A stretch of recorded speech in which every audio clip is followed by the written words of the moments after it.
Hi, everyone. Welcome to the Reputation Made Easy podcast. Today is episode 30, and I'm here with Caine, as always. Hello. Okay, how are we doing? I'm all right. How are you doing? I'm very well, thank you. Yeah. It was an enjoyable session, wasn't it? It was really good. Today was GDPR news, and there was a lot going on. We started by checking a case, Dale Vince versus Associated Newspapers, where we went through the journalism exemption. That is something that we do not work very often, so it was quite good to explore that. Yeah, definitely.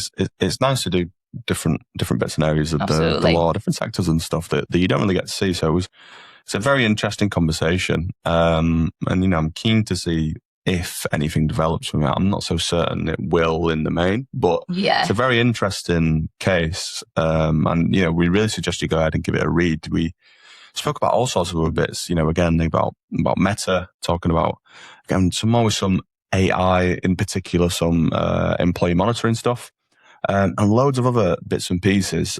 We think it's a really, really interesting session, so we won't give too much away, and we'll let you jump right into it. If you've been listening to Data Protection Made Easy for a while, you'll know that we go deep on the topics that actually matter, whether it's SARS, ROPAs, or international transfers. And one of the things we hear all the time is, where do I go to learn more? Where is the training that matches this level of detail? Well, we've got an answer for that. Data Protection People is launching its e-learning platform on Monday, the 13th of July. And courses were built around the exact topics we cover on this podcast, only in the self-paced format you can work through in your own time. It's affordable, online, and available from day one. Head to dataprotectionpeople.com/training courses to find out more.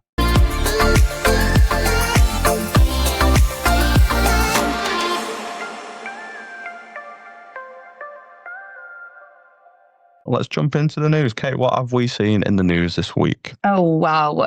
A lot, actually.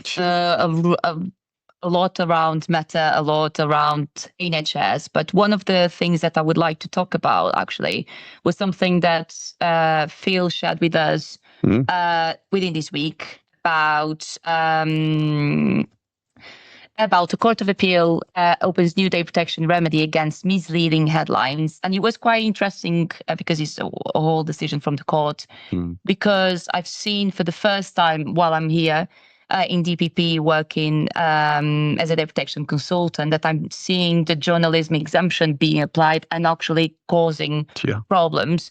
So just to give a couple of context, there is this case that I will share in a couple of minutes, where is Dale Vince versus Associated Newspapers Limited. So the Daily Mail published an article about the Labour Party returning 100,000 quid to a donor who had been accused of sexual harassment.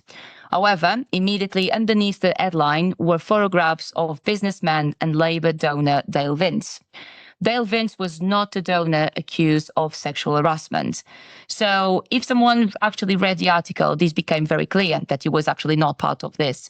But someone who only saw the headlines and photographs together could just reasonably get the impression that actually it was Vince, the person that the article was referred to.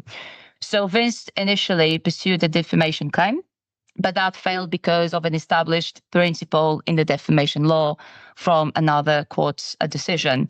Essentially, the court considers the publication as a whole rather than an isolating headline. Because the article itself made clear that the allegation concerned somebody else, the libel claim could not succeed. However, Vince came back and pursued a different argument and said, and that's why it's an interesting topic, but now is very relevant for us, that the use of his photograph alongside with the headline amounted to unfair processing of his personal data under Article 5(1)(a) of the UK GDPR. The High Court initially rejected this argument, but then the Court of Appeal disagreed and found in Vince's favour, holding that the previous court decision principle from defamation law should not simply determine whether processing is fair under data protection law. So Vince was granted summary judgment on the unfair processing claim with damages to be assessed. I think it's quite interesting. That's very interesting. Because I'm not sure about you, but sometimes I feel like, particularly when I'm like, I don't know, in the public transport, or I'm just like very easily LinkedIn, I'm just scrolling. And obviously we are within a generation that the scrolling is just part of our day constantly. And so many times I just read the headline, potentially some photos obviously allocated and attached to this headline. And that obviously comes and stays in my mind. And probably if I don't have time, or I'm just like, I don't know, I just get all on something else, I will have that headline and some pictures of, well, if a person in this case, allocate to my mind, and I probably don't go further on those news. It's a fair point. Yeah. I mean, the kind of purpose of a headline and those capturing images are to stick as the main either attractors or retainers of kind of information, aren't they? That's why, we're in this kind of clickbaity culture that's kind of been adopted through numerous means. So, social media being the main kind of driver for it. But the fact that, being slightly misleading does tend to lead in increased revenue, increased eyes and views, sometimes even to the extent that, the perspective of all press is good press kind of thing. Yeah, absolutely. And I think that's a very interesting ruling, and it might prove to be quite significant. But you would have to. It's really on the basis that more people complain about it. Absolutely. Do I see it something that is going to really change and adopt the way that certain newspapers are maybe publishing stuff? Probably not. Again, unless more things start to come to court, potentially it's something that is more formally sort of produced. It might just be a one-off, but I mean, I agree with the assessment of it. Yeah, I think it's fair. I think he actually raised a concern that is one of the exemptions of the Data Protection Act is this journalism exemption.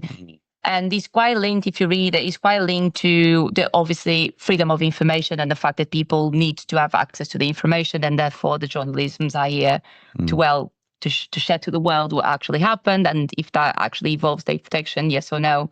They have this exemption to actually back them up. I think, however, is the line, isn't it? Like, how can we do this in a way that actually does not interfere with the rights and freedoms of the individuals? Because, for example, this was one case that, well, sexual harassment is a very, very, very damaging thing. Sure. And I'm thinking about, for example, I don't know, these companies being investigated for fraud, for example, and underneath the headline, 5 faces like mine, yours, etc., come up. And we have nothing to do with the news. We probably are employees of that information, but someone else would probably think, okay, these guys actually were the ones actually probably committing the fraud, or they are whatsoever involved within the process. And you are expecting people to actually, well, being informed and actually read the news as a whole. Well, there's a potential risk there, isn't there? Yeah, absolutely. If you're putting someone's face to a potential crime or a potential thing that people can feel quite strongly against, you could open them up to potential risks if potentially they're fairly reasonably identifiable, they're fairly reasonably findable. There is a potential risk to these people. There's something that doesn't really concern them. Yeah. So, I think it's a fair rule in the main. Again, will it change anything too significantly? I don't know. But it is interesting to hear about the journalism exemption, because it's not something, obviously, that we consistently that's on my radar in terms of the work that we do. I mean, it would be really interesting if we could do more work in the realms of that kind of stuff. Absolutely. Yeah. I think we can open. So if there is anyone here in the audience that works within that field, please just drop us a line. At least just to share some insights as well. I think would be great to know a little bit more about those kind of sectors. Sure. But you have seen very interesting news, have you not? About monitoring employees. I was quite excited. I have indeed. Yeah. And I hope you're not excited because it's something that you're hoping to roll out. But effectively, what we're seeing in the news at the moment is that there are a few big tech companies that are looking to try and produce some kind of emotion detecting technology to further their monitoring of employees, especially home-based work from home employees. It's weird because it's received a lot of pushback. I mean, initially it was Microsoft, Amazon, Nvidia, and Meta as well, of course. And they're all always there. Always, yeah, of course. Exploring this kind of technology in particular that wants to infer a human's emotion based on their body language, their voice, audio around them, their face. And it has obviously had quite significant pushback, especially here in terms of, well, not here, in the EU, more so with the Artificial Intelligence Act. Yeah. It's one of the things that they've said basically they outright don't want. The US doesn't have anything that specific yet, obviously, nor does the UK.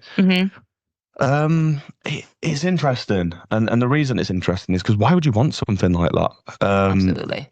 You know, a lot of people are suggesting, and a lot of businesses are suggesting now in respect to workplace monitoring, that it's become something that is more reasonably expected because of the nature of working from home and this new out of office sort of environment that's been created post pandemic. I mean, I don't know if I agree with that, but I do think to an extent organizations have had to adapt into being able to potentially monitor and maybe have to monitor employees a little bit more in respect to working from home. But it comes from a place of trust, doesn't it? I mean, if you're having to monitor an employee to the extent of allowing them to work from home because you don't trust them, then maybe it's the case that you just don't want people working from home. And to get to this extent now where we're trying to infer someone to motion, I don't understand what inherent benefit that gives me as an employer, unless it's to identify, people who look like they're working hard, maybe people who look like they're concentrating and not bored. But is it fair to base that on facial expressions in their audio, maybe on their body language? Me personally, I quite have quite a hunched posterior. Yeah, and me too. I frown a lot. I probably look quite miserable 99% of the time. Yeah. Does that mean that, irrespective of my work, they're going to get all these things coming back saying basically, I think we need to give Caine the sack because he looks unhappy to be at work every day. Absolutely. And his body language suggests he's fed up. It's like, maybe I'm not fed up. I might just look a certain way. Yeah, I just look like that. Yeah, I mean, but you are making a very interesting point because, I mean, I'm not always this smiley. I'm normally actually when I have a focused face that people think probably I'm upset with something. I've actually like a very black face when I'm concentrating, focus, and probably I'll look miserable as you are as well. But this for me to say, I think is we're talking about this before the podcast, and we're just actually wondering what will be the actual benefit from the companies implementing this, and imagine that actually we come to the conclusion, all right, this individual is in front of us, we are monitoring them, and his reactions feel he's upset, he's not focused, he's not concentrated, or actually looks like a little bit burnout, or quite the opposite, he looks like he came from the beach, etc. So definitely not working. And what if this is wrong? What if this starts actually influencing like the recruitment, starting actually influencing reviews, promotions, disciplinary decisions? Will you base yourself on just something that you assume that it comes from that? Well, what happened to basing people's value based on impact and output? Why has it become such a thing where we are hyper analyzing everything about employees? To be honest with you, there are going to be days where people turn up and then they're probably not very happy to be at work. Yeah. People are human. They've got a lot of things going on in their life, but it doesn't mean they're not going to turn up and they're not going to try their best. Absolutely. Is it fair to always compare someone to their best days and their best moments, or equally to their worst days and their worst moments, and holding them to different regards? I don't think it is. And I don't understand why an organisation would benefit from something like that. How could it change your working culture, especially considering if we have to be, if we want to make sure we're complying with the UK GDPR, then we have to be accountable, we have to be transparent. So it means that if we are monitoring in this way, they have to be aware of it. If someone told me, if DPP told me, from now on, Caine, we're going to have technology that's looking at you as you're working to make sure that you look happy and are so excited to give data protection advice, and I am all the time, but I don't look it. And does that mean that I am likely to maybe have an impact and change the way that I am and I behave because I'm concerned, worried, stressed? Is that going to have a positive impact on my actual working life? No. But even if you go through that route, like I'm actually wondering what would be then the lawful basis for you to to justify the start using of your face and your expressions to do that, because if you even rely, like the first time it comes to my mind, legitimate interest, they will still need to demonstrate that it's necessary, the interests and against obviously the employees' rights, freedoms, expectations. Okay, I mean, let's think about, okay, let's move forward with this decision. Could you not achieve the same objective with completely like a less intrusive way? Well, conducting one-to-ones, like asking if they are all right, if there is any problem, look at actual work outputs and objective performance, something along objectively and factual, correct? Just, I don't know. I feel that everything now needs to be monitored at civilian and automatic, and we're just missing completely out the point of why do we have to use an AI in a way like this anyway? Correct. People just see the software and people jump to the strangest conclusions with Absolutely. with everything seems to be in an effort to make people robotic. If we can't use AI to remove your job, we'll find a way to implement AI in a way that's going to make you act more robotic. It does give him Big Brother a little bit. And these big tech companies are, it's not surprising the names that you hear that are looking into this kind of technology. And I probably feel for people that work for these companies a little bit. Not that I can say I know what it's like for them at all. Maybe they quite like it. But it does, to me, I don't see any reasonable, lawful way that you can justify something like this under the UK GDPR. And even if you go through like the monitoring surveillance guidance that ICO has, because obviously we don't have the EU AI Act, but we do have this kind of guidance throughout the ICO. For you to actually be able to consider even monitoring your employees, you need to give a very well documented reason and a good justification for you actually to be able to do it. You'd fail the necessity test, surely. Yeah. But what about the rest? Because there are so many other ways that you can do and achieve exactly the same objective. Obviously, the point you were making in the beginning, the fact they are big organizations, majority of them working from home. Probably there are a few elements that you probably cannot achieve, aside if you are face-to-face, but then you readjust in another way. You don't just go and see if someone is smiling and just being a robot and like, I love my job constantly for 8 hours. I still don't know what it tells you. This is the thing that's confusing me so much about it. Like, I understand maybe looking into someone's body language. If maybe it's to provide emotional support. Maybe they're identifying if they think individuals are burnt out and they want to help and support them. Maybe I'd look at that a little bit differently. But I know full well it probably isn't. It was just came to my mind just to saying that. I just came to, what about individuals that actually are neurodivergent? Is it all you say? Yeah. Yeah, for example, so they... Good point. Like physically in terms of expressions and the way they put themselves out there. Struggle to express their emotions. They struggle a lot. So would that... Well, what special category data? Like, what would that then mean in terms of treatment? Would that be fair if you implement just this as a generic rule? Saying it's going to capture audio background sort of noise. We've got the potential to also collect people's data, their family, the people around them, absolutely, their children potentially. All through the guise of AI. Not an option, no. 100%. I don't think, as I say, lawfully, I don't think they have an applicable lawful basis. No. And I'm sure it will be positioned. I'm sure they will position it from the perspective of we're trying to monitor their well-being. Well, I think they'd much more appreciate having a direct conversation with their manager as opposed to AI telling them that, oh, you look pretty burnt out. Maybe I just didn't sleep very well. And maybe I won't appreciate being told I look like I'm burnt out. And again, I imagine this will go nowhere. I imagine it will go nowhere for a long time.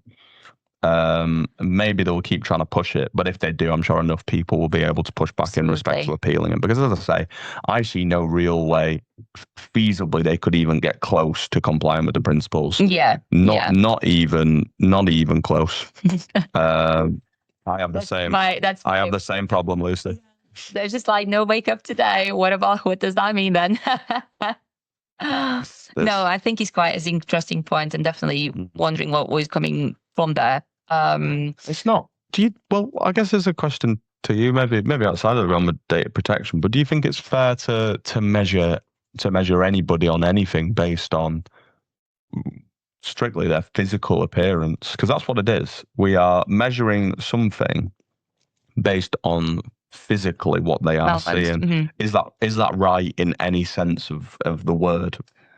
I don't think so. I don't think it's fair at all because, for example, though we are going through the remit of personal characteristics and elements, and I do have, if, for example, to me and you, we oppose exactly the same situation, scenario, or I don't know, life circumstances, etc. I'm sure that me and you will react differently, definitely in terms of what to do, and probably I have a very strong facial expressions, and I'm really like I'm always talking with my head. So you don't say. Potentially, in terms of actually someone interpret like my on the other side how I look like, I might feel like I am impatient. Might feel that I'm upset. You might feel that I am trying to overreact a little bit, and I don't they would think you are very stressed. Yeah. Yeah. I'm a stressed person. That's sorry. Yeah, that's me. To be fair, middle name, you wear your emotions on your sleeve. I think.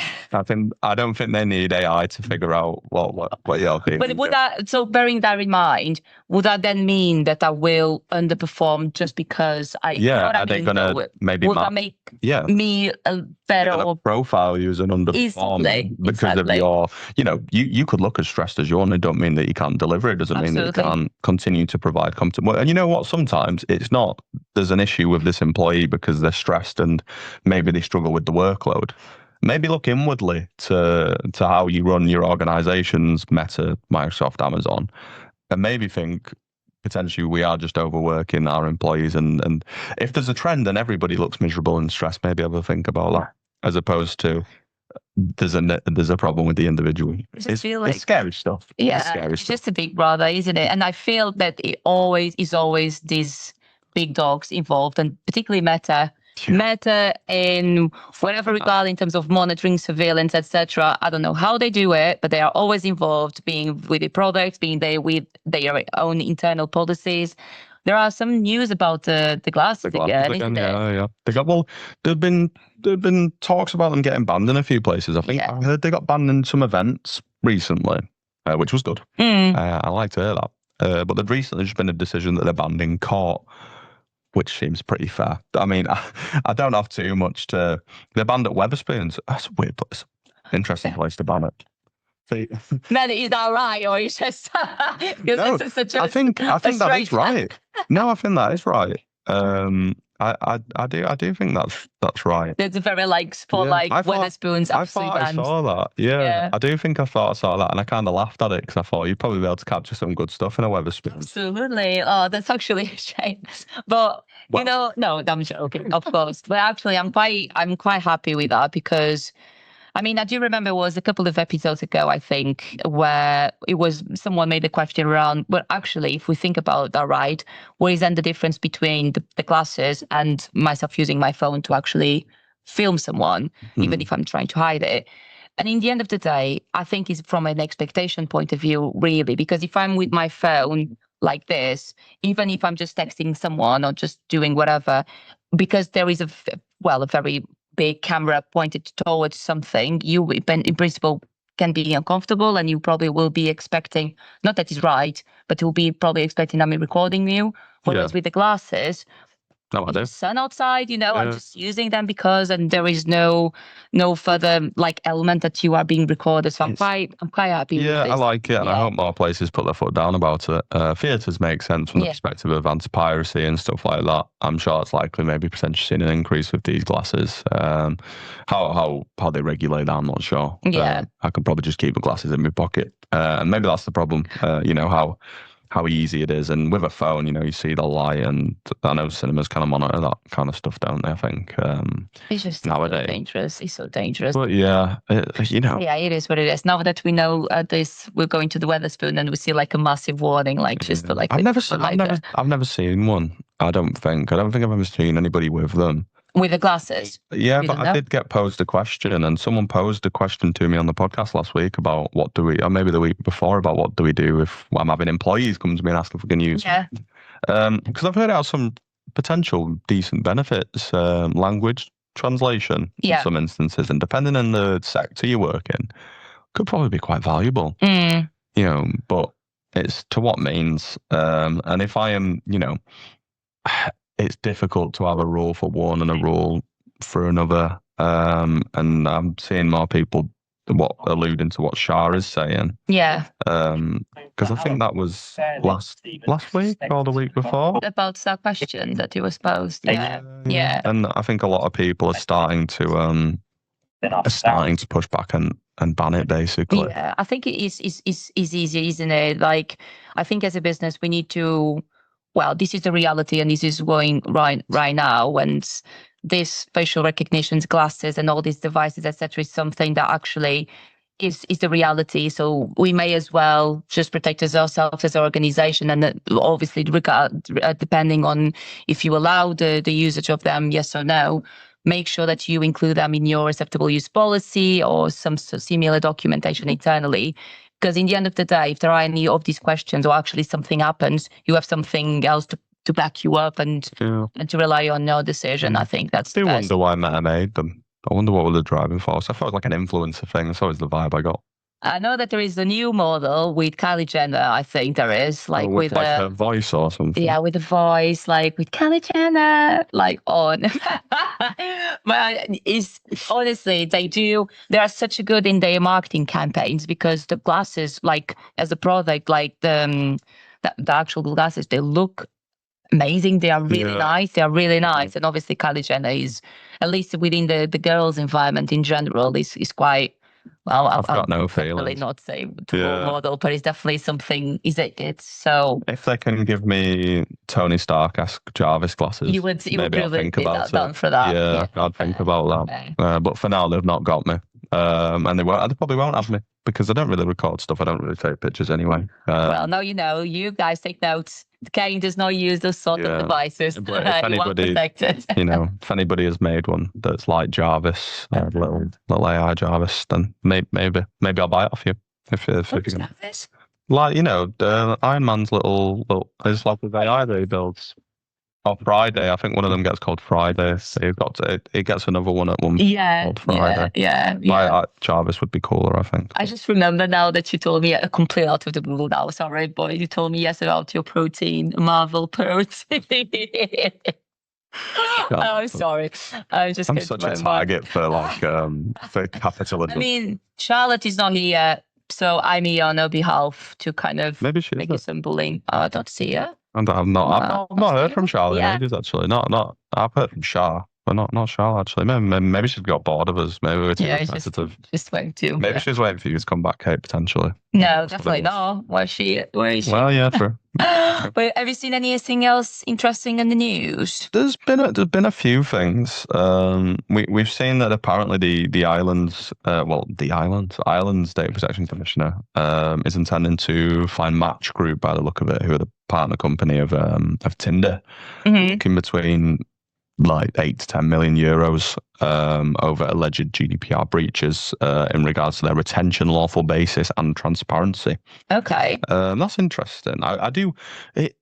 There have been some issues before, haven't there, with dating apps? It was the big one was with Raya, wasn't it? Which is the app for celebrities, I believe. That's right, isn't it? Yeah. It's a dating app for like high-profile individuals, which will look at you. If you're good enough to get on that. I wonder how you can prove to sign up for that. I wonder if you need like proof of income to go onto something like that. Maybe. Or probably like you have like the... Maybe that was like when you are signing up, you need to have like a video recording. Well, do you just have to be famous, or can I be rich as well? Well, I'm not entirely sure, but I can do some research for you. I don't know why. I don't know why. If you want to be part, I don't know why I'm asking. Do you want to share anything with the public?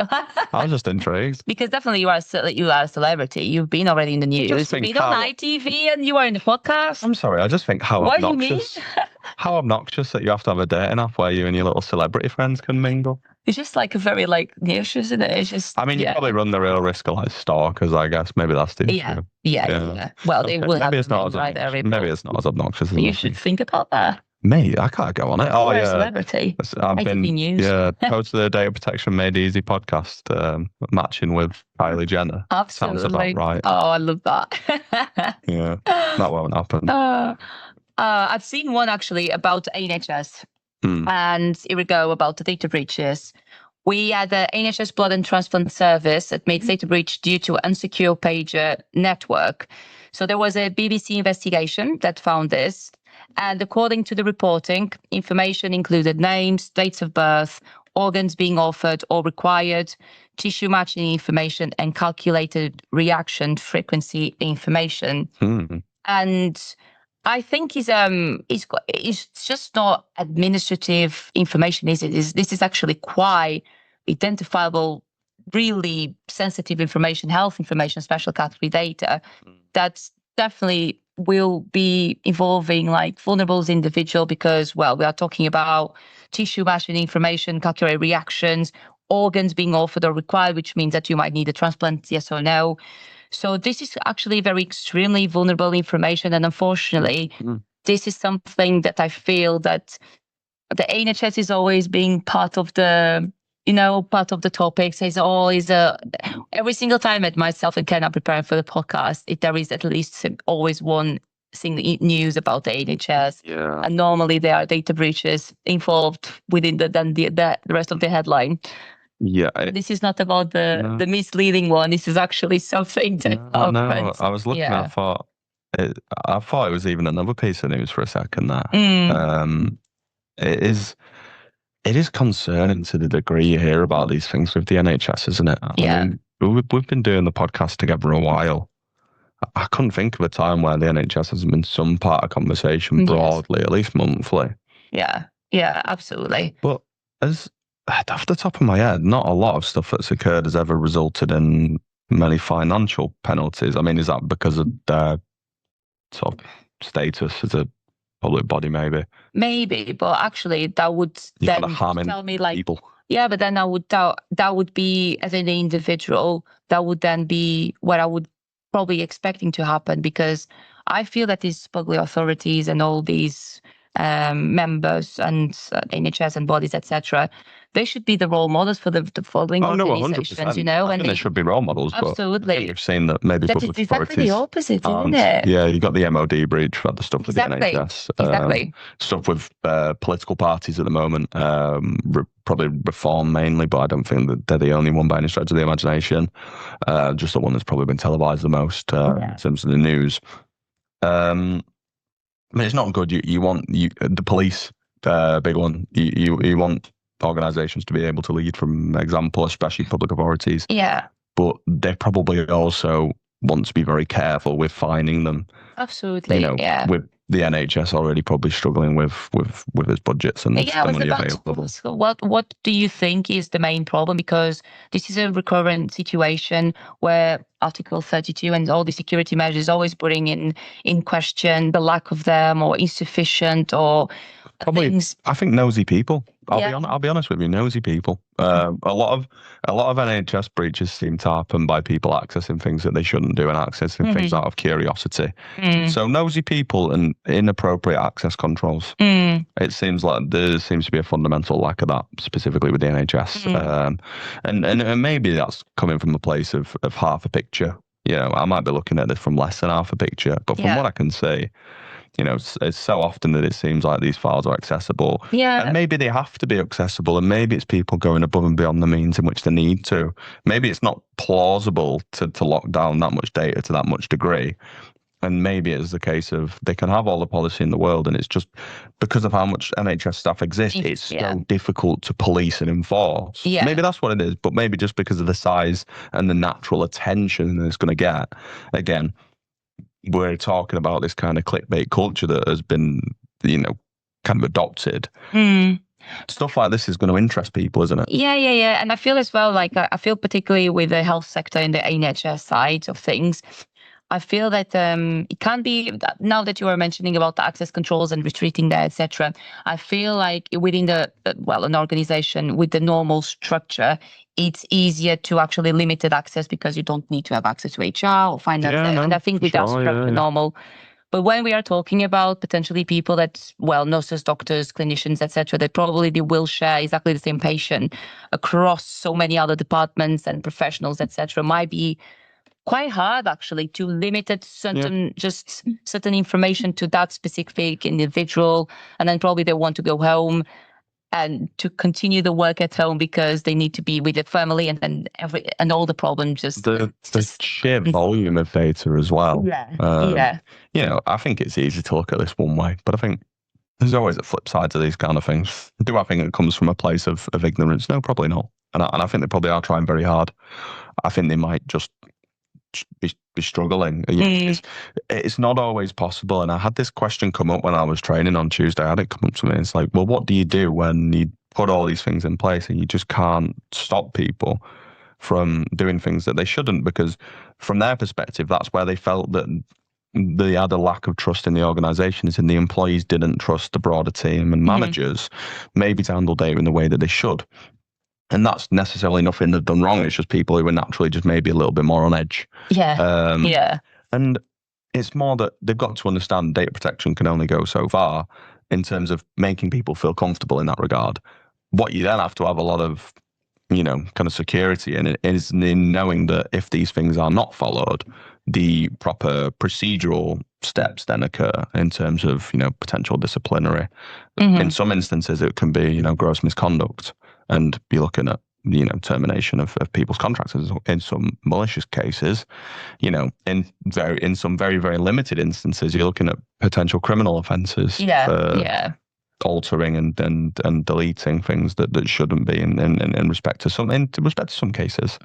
And sometimes your technical controls can only go so far, which is why the emphasis in the law is on technical and organisational, because those organisational measures are there to further reinforce the staff that if you do not follow this policy, this procedure, absolutely, then this is the potential implication. And whilst that's not always nice, and it's definitely never a nice thing to do, it is there to protect people at the end of the day, and not to prevent these things, but to give a course of action if they do occur. Yeah, and I think that's just a compliment all you're saying. I think that's why it's so important to have a strong information governance framework and a good, solid policies and procedures. Not just a good look in paper, but actually they are not just mirrors the reality of your organization, but as well is important not to be just a piece of paper in there. It's important that the employees are actually aware of them and they actually understand their scope, what happens and what are the limits, and what happens if they are just not followed by whatever reason.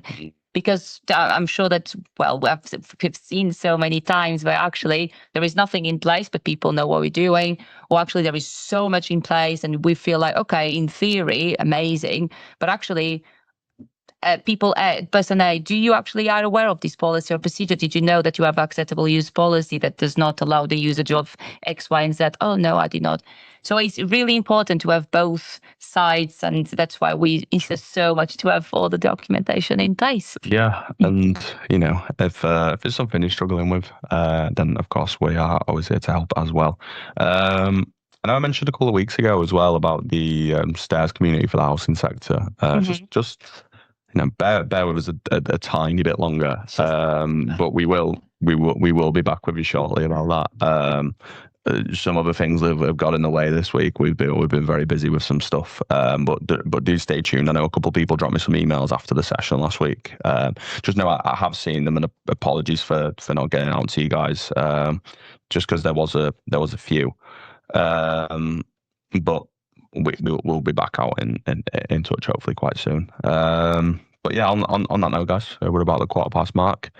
Thank you for joining us, of course, as always. Thank you very much. We hope you have lovely weekends, and we'll catch you again next week, where we are talking about, I don't remember. But we'll be on you shortly. But but thank you very much, guys. Thank you very much. Have a good weekend. Bye. Bye.